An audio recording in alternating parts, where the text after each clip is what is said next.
지난주 일어났던 서울 노원구 세모녀 살인 사건, 그 배경에 스토킹이 있었다는 정황이 속속 드러나고 있습니다.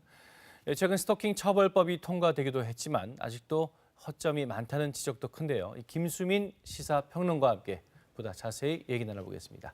안녕하십니까? 네, 반갑습니다. 지난달 25일이었죠. 안타까운 사건이었는데 먼저 이 사건 내용부터 좀 다시 되짚어볼까요? 네, 그날 3월 25일 저녁에 경찰로 신고가 접수가 돼서 출동을 해보니까 현장에 모친 큰딸, 작은딸 이렇게 세 모녀가 살해된 채로 발견이 됐고요. 그리고 현장에 가해자인 20대 남성이 한 명이 더 있었습니다.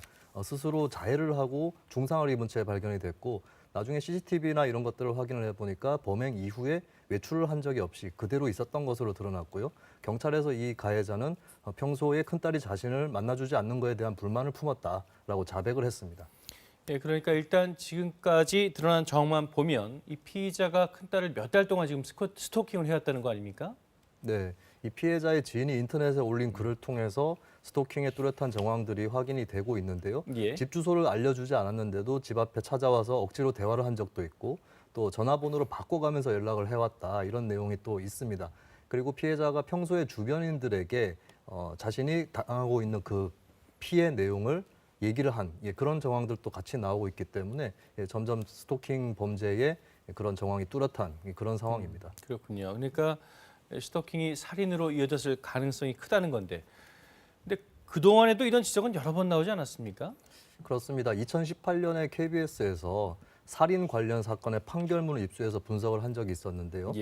피해자가 여성인 사건의 10건 중 3건 정도, 30% 정도가 스토킹 범죄로 시작을 했거나 그 정황이 있는 그런 사건으로 그렇게 발견이 된 적이 있고, 그리고 범죄 심리학 전문가인 경기대 이수정 교수가 2017년부터 2019년까지 3년간의 살인 관련 사건의 판결문 1심 판결문을 분석을 해본 결과 한 10% 정도가 스토킹 범죄에서 출발을 했더라라고 하는 게 있습니다.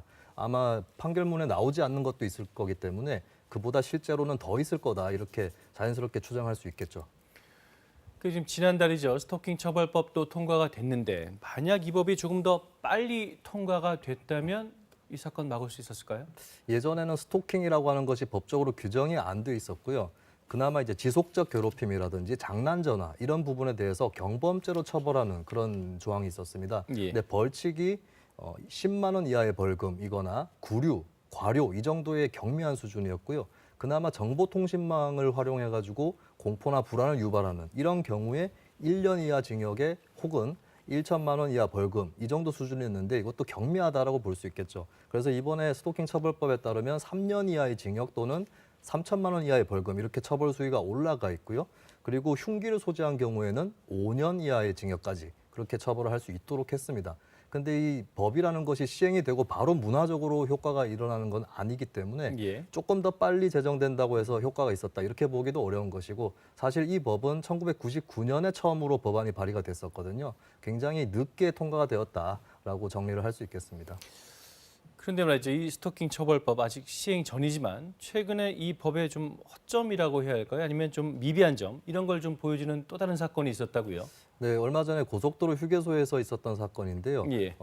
한 남성이 한 여성에게 접근을 자꾸 하니까 여성 쪽에서 그것을 기피를 했고 그런데도 남성 측에서 경적을 울리는 등의 위협적인 행동을 했습니다. 그다음에 여성이 주행을 시작을 했는데 50km가량의 거리를 쫓아왔다라고 하는 거거든요. 여성이 경찰에 신고를 하긴 했는데 경찰 입장에서 현행대로면 매뉴얼이 딱히 없다.